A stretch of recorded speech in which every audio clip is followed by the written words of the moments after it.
هننزل بالطماطم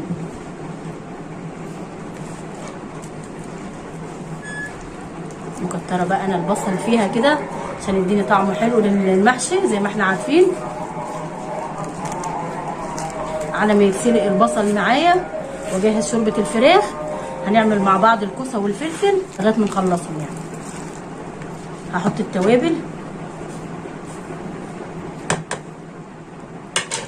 اقلب كل حاجه مع بعضيها كويس جدا وارجع لكم. خلصت كده كل الرز بالخلطه بتاعتي اللي عملناها مع بعض. حطيت كوبايه الزيت ما كنتش حاططها قدامكم بالخلطه كده. انا هحشي من كل حاجه واحده ومستنيه طبعا لما اسلق البصل هاجي برضه احشيه قدامكم. بسم الله الرحمن الرحيم. انا طبعا حشيت ورق العنب قبل كده معاكم.